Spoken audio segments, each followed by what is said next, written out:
بسم اللہ کا عادی ہو گیا اللہ کے نام سے شروع کرنے کا، تو اللہ کے نام سے اگر کوئی کام شروع کرتا ہے تو ہے نا دیکھتا ہے کہ، اور وہ یہ سوچنے پر مجبور ہوتا ہے کہ میں یہ جو کام شروع کر رہا ہوں اللہ کا نام لے رہا ہوں، تو ہے نا کیا میں حق بجانب ہوں، اللہ کا نام لینے کے ہے نا لائق کام میں کر رہا ہوں کیا، اس طرح سوچتا ہے انسان۔ اور اگر کچھ خدا نہ خواستہ غلط کام کرنے والا ہے تو اس سے رک جاتا ہے، یہ ایک فائدہ ہوتا ہے بسم اللہ۔ دوسرا فائدہ کیا ہوتا ہے، جو بھی اللہ کا نام لے کر ہم کام شروع کرتے ہیں تو اس کام میں کیا ہوتی ہے، برکت ہوتی ہے، اور اس کام کیا ہے صحیح راستے کی طرف ہمارا ذہن جاتا ہے، ہمارے ذہن کو ہے نا کیا ہے صحیح رہنمائی ملتی ہے اللہ تعالیٰ کی طرف سے۔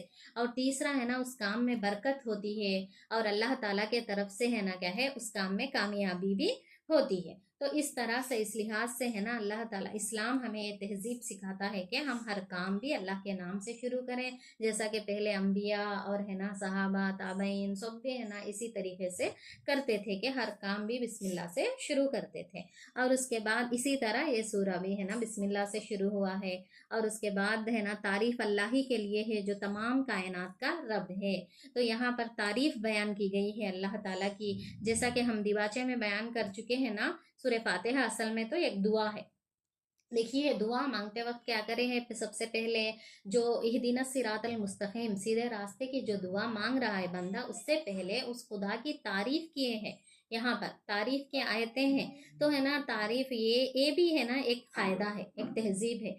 اگر ہم دیکھیے جنرل ہونے ہم بھی انسانوں میں کسی سے ہم کیا ہے کچھ مانگتے ہیں تو ڈائریکٹ جا کے مانگتے نہیں نا، اب ہم کچھ کال کرتے فون کرتے کیا تو ہمیں ضرورت کے لیے مدد کے ہیلپ کے لیے کرتے تو ڈائریکٹ نہیں بولتے، پہلے ہے نا سلام کلام کرتے، خیر خیریت معلوم کر لیتے، کچھ باتیں کے بعد جب ہمارا جو مدعا ہے وہ پیش کرتے ہیں، نہیں فون کرنے سے ڈائریکٹ ادے مجھے یہ ہونا مجھے یہ ہیلپ ہونا ایسا نہیں بولتے نا، تو ہے نا ہم ایک انسان سے ہی نہیں پوچھ سکتے ہیں، تو خدا سے جب ہم سیدھے راستے کی طلب کر رہے ہیں تو ہے نا ہم ڈائریکٹ ایسا مانگ ڈال سکتے ہیں منہ اٹھا کے، تو ہم لوگوں کو ہے نا یہ قاعدہ سکھایا گیا ہے اس سورے میں کہ تم کیا ہے ہر کام بسم اللہ سے شروع کرو۔ سیکنڈ کیا ہے، جب تم دعا مانگ رہے ہو تو خالق کی کیا کرو، سب سے پہلے تعریف کرو، تعریف کرنے کے بعد جب اپنا مدعا پیش کرو، یہ تہذیب بھی ہے نا یہاں پر سکھایا گیا ہے۔ اور تعریف بھی ہم جس کی بھی کرتے ہیں دو وجوہ سے کیا کرتے ہیں، ایک یہ کہ ہم ہے نا کیا سمجھتے ہیں وہ تعریف کے لائق ہے، یہ احساس ہمارے دل میں ہوتا ہے،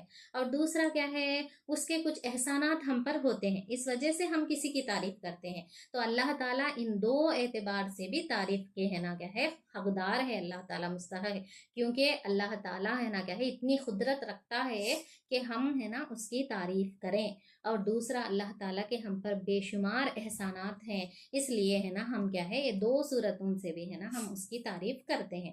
اور بات صرف اتنی ہی نہیں ہے کہ تعریف اللہ کے لیے ہے بلکہ تعریف اللہ ہی کے لیے ہے، یعنی دیکھیے تمام تعریفیں اللہ تعالیٰ ہی کے لیے ہیں، دنیا میں جس کسی کے پاس بھی کچھ بھی صلاحیت ہو، کچھ بھی خوبصورتی ہو، کچھ بھی ٹیلنٹ ہو، کسی کے پاس بھی کسی شے کے پاس بھی کسی مخلوق کے پاس بھی، تو ہے نا وہ ہر ایک انسان ہونے دو، جانور ہونے دو، پرندہ ہونے دو، نباتات ہونے دو، ہر کسی کے پاس بھی جو بھی صلاحیتیں جو بھی ٹیلنٹ جو بھی خوبصورتی ہوتی ہے وہ تمام بھی کس کی طرف سے ہے، کس کا عطیہ ہے، وہ اللہ تعالیٰ کا عطیہ ہے، اللہ تعالیٰ کی دین ہے، نہ کہ ہے نا وہ خود کی مخلوق کی نہیں ہے وہ ٹیلنٹ، اللہ تعالیٰ اس کو دیا ہے تبھی اس کے پاس وہ ٹیلنٹ ہے، وہ صلاحیت ہے، وہ خوبصورتی ہے، تو ہم کیا ہے اس کس کی تعریف کرنا ہے، ہم صاحب کمال کی تعریف نہیں بلکہ خالق کمال، وہ جو کمال جس کے پاس ہے وہ کمال دینے والا کون ہے، وہ کمال کو پیدا کرنے والا کون ہے، وہ خالق، اس خالق کی تعریف ہم کو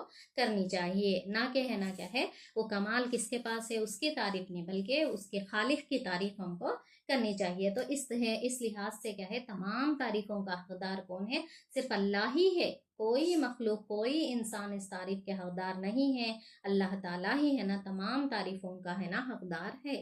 تو اس کے بعد اللہ روز جزا کا مالک ہے، رحمان و رحیم ہے نا، اس کے بعد ہے نا کیا ہے تمام کائنات کا رب ہے، تو ہم تعریف اللہ کی کرے ہیں، اس کے بعد کون ہے وہ تمام کائنات کا رب ہے، یہاں پر رب کے معنی تین اس میں بولے جاتے ہیں، تو تین معنوں میں ہے رب کا لفظ استعمال ہوا ہے، تو پہلا کیا ہے مالک اور آقا، یعنی یہ تمام کائنات کا مالک بھی ہے، اونر ہے اللہ تعالیٰ، آقا ہے اور مربی ہے، یعنی ایک استاد کے جیسا ہے، اور پرورش کرنے والا بھی ہے، خبرگیری کرنے والا ہے، نگہبانی کرنے والا ہے، فرما روا ہے، حاکم ہے، مدبر ہے اور منتظم ہے۔ تمام اس کے لحاظ سے، تمام صفات کے لحاظ سے بھی اللہ تعالیٰ ہی ہے نا کیا ہے، رب ہے۔ رب کے معنی میں یہ تمام چیزیں پوشیدہ ہیں، رب کے لفظ کے اندر یہ تمام چیزیں پوشیدہ ہیں۔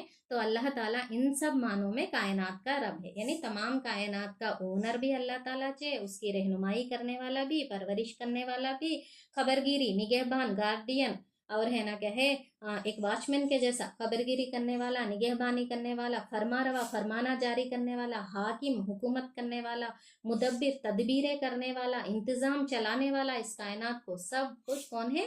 اللہ تعالیٰ ہے۔ اور اس کے بعد ہے نا کیا بتایا جا رہا ہے یہاں پر؟ وہ رحمان اور رحیم ہے۔ تو اللہ تعالیٰ کی مہربانی کے، اللہ تعالیٰ کے صفات کی یہاں پر تعریف کی جا رہی ہے کہ اللہ تعالیٰ رحمان ہے اور رحیم ہے۔ دیکھیے کچھ بھی ایک انسان ہے، کچھ زیادہ بولنا ہے تو وہ کیا کرتے ہیں، ایک لفظ سے ہے نا وہ ہے نا برابر نہیں ہوتا، بلکہ مبالغہ کا صیغہ استعمال کرتے ہیں۔ مثال کے طور پر کوئی فیاض انسان ہے، زیادہ سخاوت کرنے والا ہے، اس کو ہے نا کوئی بولنا ہے تو کیا یوز کرتے ہیں ہم لوگ جنرل طور پر؟ سخی اور داتا، یعنی ایک لفظ استعمال نہیں کرتے، کچھ زیادہ ہے اس کے پاس سے، زیادہ بڑا چڑھا کر بولنا ہے تو، اور سخی اور داتا۔ اسی طرح کچھ ہے نا کیا ہے، گورے انسان کو ہے نا کیا ہے بولنا ہے، زیادہ گورا ہے تو گورا چٹا اس طرح بولتے، لمبا تگڑا، لمبا تڑنگا اس طرح بولتے۔ تو ہے نا کچھ زیادہ ہے نا کیا ہے تعریف کرنا ہے، زیادہ تعریف کے قابل ہے تو ہے نا ہم کیا کرتے ہیں، دو الفاظ یوز کرتے ہیں۔ اسی طرح اللہ تعالیٰ کی مہربانی، اللہ تعالیٰ کیا ہے نا فضل و کرم اتنا ہے کہ صرف رحمان کہنا کافی نہیں ہے، بلکہ رحمان اور رحیم ہے نا کہا گیا ہے۔ اس لیے تو ہے نا اللہ تعالیٰ رحمان اور رحیم ہے اور روز جزا کا مالک ہے۔ اللہ تعالیٰ کون ہے؟ رحمان اور رحیم کے ساتھ ساتھ فوری طور پر ہے نا اس کو روز جزا کا مالک کہا گیا ہے اللہ تعالیٰ کو۔ تو ہے نا اس سے ہمیں یہ سمجھ میں آتا ہے کہ اللہ تعالیٰ جہاں رحم کرنے والا ہے، مہربان ہے، اسی طرح ایک منصف بادشاہ بھی ہے۔ جب حشر کے میدان میں ہم جمع ہوں گے فیصلے کے لیے، تو اس وقت اللہ تعالیٰ کا فیصلہ ایسا ہوگا کہ رتی برابر نیکی کی بھی قدر کرنے والا ہے اللہ تعالیٰ، رتی برابر ہے نا کیا ہے غلطی کو بھی، گناہ کو بھی چھوڑنے والا نہیں ہے اللہ تعالیٰ، ایک منصفانہ فیصلہ کرنے والا ہے اللہ تعالیٰ۔ اور جو فیصلہ اللہ تعالیٰ کرے گا اس کو کوئی رد کرنے کی ہمت، کوئی مزاحمت کرنے کی ہمت نہیں کر سکتے ہیں۔ ایسا بادشاہ، ایسا منصف بادشاہ، ایسا مالک ہے روز جزا کا اللہ تعالیٰ۔ یہ تعریف اس طرح ہے نا کی گئی ہے۔ اس کے بعد ہم تیری ہی عبادت کرتے ہیں اور تجھے سے مدد مانگتے ہیں۔ تو جس طرح یہ تمام تعریفیں پیش کی گئی اللہ تعالیٰ کی، تو ان تعریفوں کے لحاظ سے اللہ تعالیٰ ہی تمام کائنات کا رب ہے، رحمان و رحیم ہے، اور ہے نا روز جزا کا مالک ہے۔ ان صفات کے ہے نا، ان اختیارات کے پیش نظر ہم کیا کرتے ہیں؟ تیری ہی عبادت کرتے ہیں۔ تو ہی عبادت کے لائق ہے، تیرے سوا کوئی عبادت کے لائق نہیں ہے۔ اور ہے نا عبادت کے اعتبار سے بھی عربی میں 3 معنوں میں استعمال ہوتا ہے عبادت، پوجا اور پرستش۔ عبادت بولے تو پوجا اور پرستش بھی ہم تیری ہی کرتے ہیں، یعنی غیر مسلمانوں کا جیسا پوجا نہیں نا، ہمارا پوجا الگ رہتا، ہماری نماز، ہماری عبادت الگ رہتی ہے، تو وہ عبادت ہم تیری ہی کرتے ہیں۔ اور اطاعت و فرما برداری، تیرے حکموں کی ہے نا فرما برداری ہم کرتے ہیں۔ بندگی، غلامی، تیرے ہی ہم غلام ہیں، تیری غلامی کرتے ہیں ہم، بول کے یہاں پر ہے نا بتایا جا رہا ہے۔ اور اس کیا ہے یہاں پر تیری ہی عبادت کرتے ہیں بولے تو 3 معنوں میں بھی یہاں پر بتایا گیا ہے۔ اور تجھی سے مدد مانگتے ہیں ہم، یعنی اللہ تعالیٰ کے ساتھ ہمارا تعلق کیسا ہے؟ ہم صرف عبادت کا ہی نہیں، ہم بندے اور غلام ہیں، فرما روا ہیں ہم کیا ہے پوجا و پرستش کرنے والے ہیں، فرما برداری کرنے والے ہیں۔ تو ہم صرف عبادت ہی نہیں کرتے ہیں، بلکہ استعانت کا تعلق بھی ہم اللہ کے ساتھ ہی رکھتے ہیں، یعنی مدد ہم اللہ تعالیٰ سے ہی مدد رکھتے ہیں، مدد کیا ہے طلب کرتے ہیں۔ ہمیں معلوم ہے کہ ساری کائنات کا رب اللہ ہی ہے، اور ساری طاقتیں اللہ ہی کے ہاتھ میں ہیں، اور ساری نعمتوں کا اللہ ہی اکیلا مالک ہے۔ اس لیے ہم اپنی حاجتوں کی طلب میں اللہ تعالیٰ ہی کی طرف رجوع کرتے ہیں، اللہ تعالیٰ ہی کے آگے ہمارا ہاتھ پھیلتا ہے، اور اللہ کی مدد ہی پر ہمارا اعتماد بھی ہے۔ اسی بنا پر اپنی یہ درخواست لے کر ہم کیا ہے تیری خدمت میں حاضر ہوئے ہیں بول کے یہاں پر بتایا جا رہا ہے۔ اس کے بعد ہمیں سیدھا راستہ دکھا، اب تک اللہ تعالیٰ کی تعریف ہوئی، اور اس کے بعد اللہ تعالیٰ کے ہے نا کہ ہے ہم اللہ کی ہی عبادت کرتے ہیں اور اللہ ہی سے مدد مانگتے ہیں بول کے بتایا گیا۔ اس کے بعد دعا پیش کیا گیا کہ ہمیں سیدھا راستہ دکھا، اب دعا کی گئی کہ یعنی زندگی کے ہر شعبے میں زندگی کے خیال اور عمل اور برتاؤ کا وہ طریقہ ہمیں بتا جو بالکل صحیح ہو، جس میں غلط بینی اور غلط کاری ہے نہ کہے، بد انجامی کا خطرہ نہ ہو، جس پر چل کر ہم سچی فلاح و سعادت حاصل کر سکیں۔ یہ ہے وہ درخواست جو قرآن کا مطالعہ شروع کرتے ہوئے بندہ اپنے خدا کے حضور پیش کرتا ہے۔ تو اصل درخواست کیا ہے اصل مدعا کیا ہے کہ سیدھا راستہ دکھا یا اللہ ہمیں بول کے ہے نا کیا ہے، بندہ خدا کے سامنے درخواست پیش کر رہا ہے۔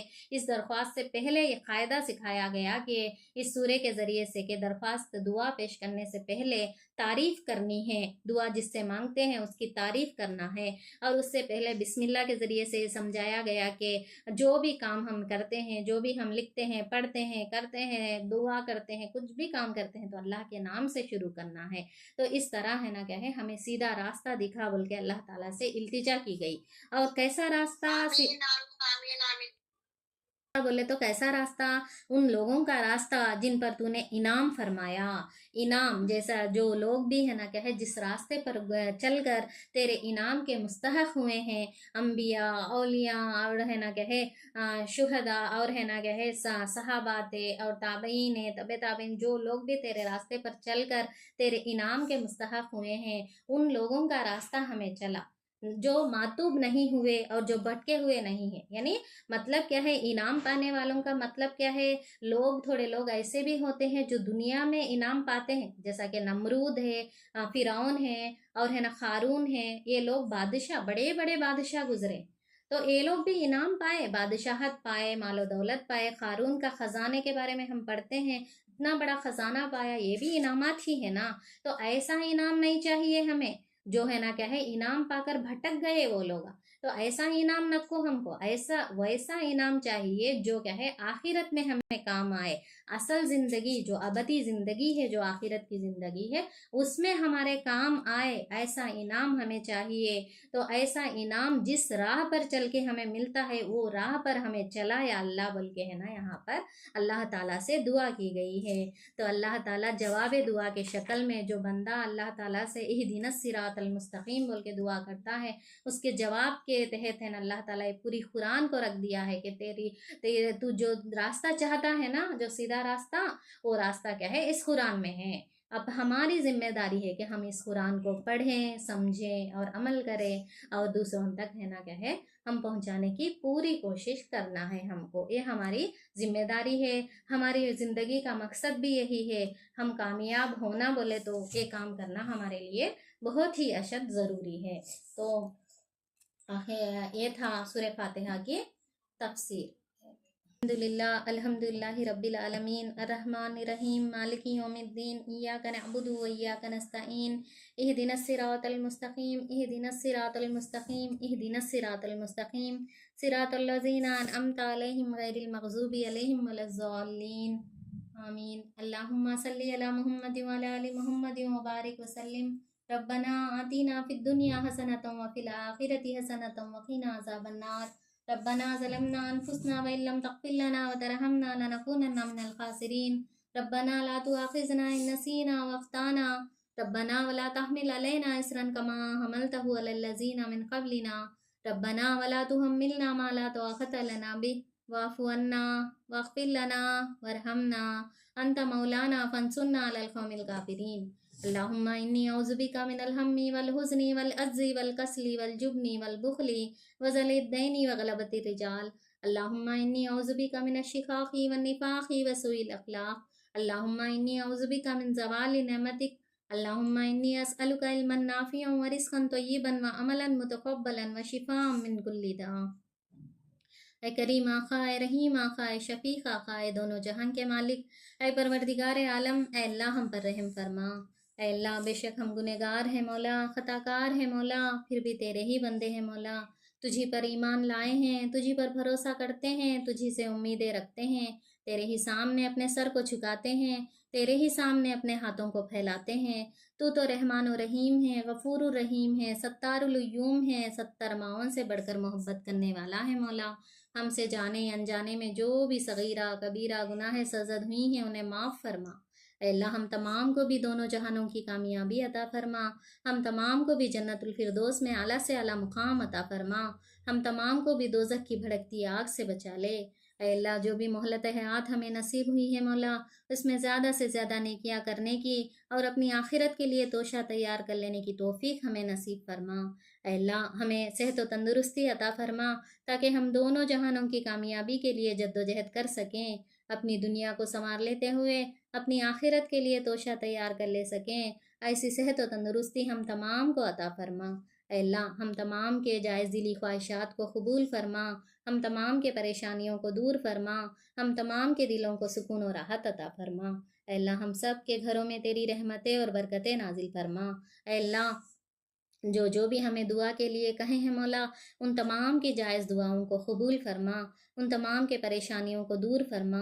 اے اللہ جو بھی جہاں بھی بیمار ہیں مولا، بیماری کی وجہ سے تکلیف میں ہے مولا، پریشان ہے مولا، ان تمام کو شفائے کلی عطا فرما، ان تمام کو صحت عاجلہ و کاملہ عطا فرما۔ جو بھی مرحومین ہیں مولا، ان کی مغفرت فرما، ان کے قبروں کو نور سے بھر دے۔ اے اللہ ہمارے اسلامی معاشرے میں، ہمارے مسلم معاشرے میں جو بھی بن بیاہی لڑکیاں اور بن بیاہی لڑکے ہیں مولا، ان تمام کو نیک صالح جوڑے عطا فرما، ان کا نکاح کرنا ان کے والدین کے لیے آسان فرما، اور جو بھی حاملہ خواتین ہیں مولا، ان کا وضع حمل آسانی سے کر دے، ان کو نیک صالح اور صحت مند اولاد عطا فرما، اور جو بے اولاد ہیں مولا، ان کو نیک صالح اور صحت مند اولاد عطا فرما، اور جو بے روزگار ہیں مولا، ان کو حلال کمائی کمانے کے راستے کھول دے۔ اے اللہ ہم تمام کے جائز دلی خواہشات کو قبول فرما۔ اے اللہ ہماری اولاد کو نیک صالح بنا، ہماری اولاد کو ہمارے لیے آنکھوں کی ٹھنڈک بنا، ہماری اولاد کو ہمارے لیے صدقہ جاریہ بنا، ہماری اولاد کو صحت و تندرستی عطا فرما۔ اے اللہ ہمارے والدین کو صحت و تندرستی عطا فرما، ان پر اس طرح رحم فرما جس طرح انہوں نے بچپن میں ہمیں شفقت سے پالا پوسا تھا۔ اے اللہ ہمارے شوہروں کو صحت و تندرستی عطا فرما۔ اے اللہ ان کو حلال کمائی کمانے والے بنا، ان کی کمائی میں خیر و برکت عطا فرما۔ اے پروردگار عالم ہم تمام بھی یہاں پر اس پروگرام میں ایک نیک مقصد کے تحت جمع ہوئے ہیں مولا، ہمارے اس جمع ہونے کو، ہمارے اس وقت کے لگانے کو قبول فرما، ہم اس پروگرام سے زیادہ فائدہ اٹھانے کی توفیق ہمیں عطا فرما، ہمارے اس پروگرام کو کامیاب فرما۔ اے اللہ اس تفسیر قرآن کے پروگرام سے زیادہ ہم فہم حاصل کر سکیں، قرآن کو جس حد تک ہم سمجھ سکتے ہیں اس حد تک سمجھ سکیں اور اس پر عمل بھی کر سکیں، ایسی توفیق ہمیں نصیب فرما، ہمیں آسانیاں عطا فرما۔ اے اللہ اے پروردگار عالم ہماری اس کوشش کو قبول فرما۔ اے پروردگار عالم ہم جو مانگے ہیں مولا اسے بھی قبول فرما، اور جو مانگنا بھول گئے ہیں مولا اسے بھی قبول فرما۔ آمین ثم آمین۔ سبحان ربک رب العزت عما یصفون وسلام علی المرسلین والحمد للہ رب العالمین برحمتک یا ارحم الراحمین۔ اللہم صلی علی محمد وعلی آل محمد وبارک وسلم۔